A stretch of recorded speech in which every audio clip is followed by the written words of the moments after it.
My name is Devin Hayes, and I am currently living in Japan. That's awesome. And speaking of you living in Japan, you're familiar with the term culture shock? Yes, I am. And could you give me the definition just so I know we're on the same page? In my own terms, I would say culture shock is without using the word shock is kind of difficult, but the surprise you would get at arriving somewhere with a preconceived notion and having that notion defied. Yeah. Yeah, so is it safe to assume you've experienced that at all? Yes, I have. I did come with preconceived notions and they were defied. And could you tell me a little bit more about it? Um, yeah, I don't know why I paused so long there. It's okay. So there's a stereotype in the West, especially in America, that Japan is an especially clean country. Hmm. Um, that is true for the streets. That is true for the parks. That is true for much of the public sector. And I say much because, at least where I live, there are places where that's not true. There Hmm. are rundown buildings. There are public services that are, by Western standards, would be unclean, and personal hygiene is actually very not a thing where I live. Really? Yeah, it's I don't want to knock it, and I don't want to be disrespectful, but Hmm. um, covering your mouth when you cough, covering your nose when you sneeze, Hmm. washing your hands. Um, I see it being a problem with both children and adults. Oh wow. So, And so, so what were the how how did you first feel, moving to Japan? oh, I was super excited. I was super excited. I'd wanted to come to this country since I was 8. Hmm. Um, I, it was a goal that I had in mind. So I was like, I'm going to Japan. Hmm. I'm gonna get there one day. And my family said, no, you're not. It's too impossible. You're just some, kid from Riverside. But I Hmm. said, no, I'm gonna get there, and then I did. So. That's cool. That's definitely a goal achieved. That's pretty awesome though. So what were some of the things that you had to adjust to that might have been difficult for you? So the ones that are normal for most people that I notice is the language, of course, because it's technically a more difficult language for a non-Sino-Japanese speaker, or an English speaker, or some Western language speaker. Mhm. Um, I didn't have as much trouble with that. The social cues and understanding when and where is the perfect time to speak. A lot of people have trouble with that. I didn't necessarily. Mhm. What I have trouble with, and what other people don't, is the level of xenophobia. I expected it to be less than, and it was actually more than expected. Oh, really? Yeah, at least where I live. Again, this is all based on where I live, and I live in what's called the Inaka, which is the country backwoods of Japan. Uh, the biggest city in our area is 100,000 people. Oh, wow. So again, that's something else that defies expectation, is that you everybody sees Japan as the land of metropolises and tall buildings and you know Mhm. robot cafes, but once you leave Tokyo, Osaka, Mhm. once you leave major central hubs, it becomes countryside really fast. And where did you get these ideas, like your preconceived notions? Where did they come from? So anime, of course, just Yeah. because I've been consuming that media my entire life ever since I could remember things. Yeah. But also, at least in the more contemporary sense, you get lots of videos on Facebook, you get lots of videos on Instagram, you get a lot of videos on TikToks or Reels, that you just see like, oh, Japan, amazing. Mhm. Um, And so when I talk to my friends from back home and they ask me like, "Oh, is it like this? Is it like that? Is it like this?" I have to remind them like, "No, no, no, no. It's only that way in Tokyo. It, it's I get the reverse back from Japanese people who think that we eat cheeseburgers every night in America for dinner. That everybody, there's 90210 and Yeah. Brad Pitt, George Clooney, all that fun stuff. Like the the the exchange is there. But specifically for me in Japan, it was things that I'd learned as a kid, things that I'd read through books, things that I'd watched through anime, and then as I became more of an adult, videos I saw on YouTube, videos I saw on Facebook and Instagram. So Oh, okay. Yeah, I mean, honestly, a lot of my idea of Japan what is from anime, and maybe the occasional chance I get to talk to someone who's from there. Um, but speaking of people who are from there, how were you able to adjust to the social cues? Like, how were you able to make friends, or if you made friends there? I did make some friends. Breaking the social cues on an individual level Mm-hmm. is easier than in a group. I have noticed that.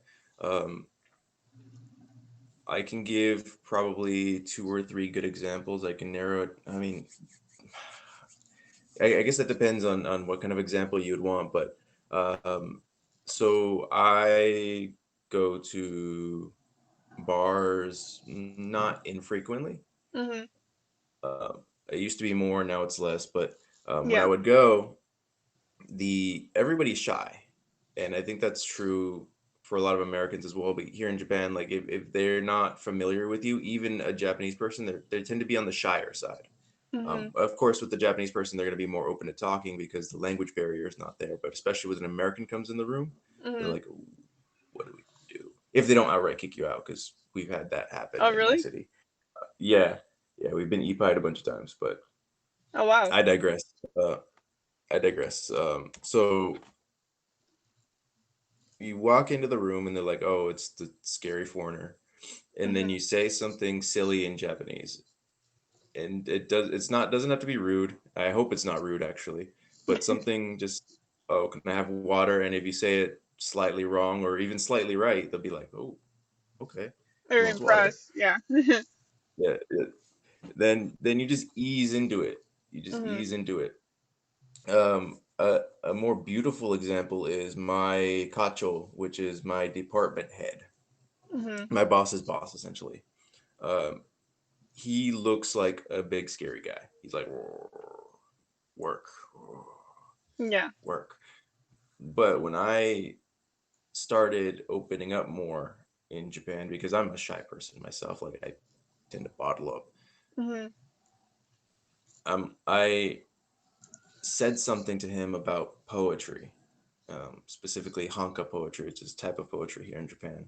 Mm-hmm. And he kind of lit up and he's like Hanka, and I'm like, yeah, I like Hanka. He's like, I write Hanka. I'm like, huh? And so we ended up trading poems, and Mm-hmm. from there the relationship got deeper. And actually, yesterday, he gave me a surprise gift out of nowhere. Oh, wow. He's just like, I know you like this thing. Here's something related to that thing that you love. Please cherish it always. And that was just a beautiful breakdown of a barrier that, you know, it, Yeah. most people don't normally get. Mm-hmm. So would you say it's harder to make friends out there than down here in America?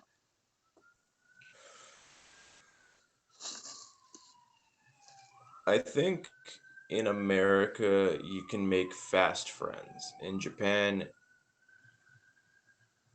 you have to work at it a little bit, Mm-hmm. and in order for people to become friends. Now, I'm not going to say that you can't make fast friends in Japan because I certainly have, but I'd Mm-hmm. say it is a longer process in Japan. Oh, okay.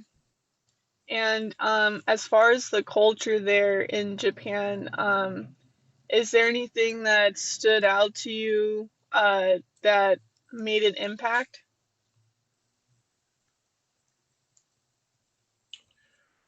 Hmm. Stood out to me that made an impact. This is gonna sound surprising, but as far as what's made, because I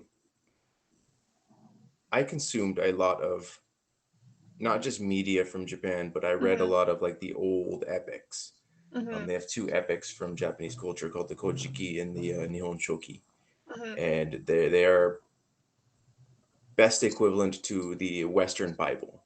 Oh, okay. And they're the cornerstones of Japanese culture. So I read those, and I read the Genji Monogatari and the Heike Monogatari, things that are very personal to Japanese culture. So nothing really surprised me from that sense. When I'm like, oh, Mhm. I read that before, I get that. Oh, I've seen that before, I get that. Mhm. What did surprise me though was how actually subdued it is in Japanese culture.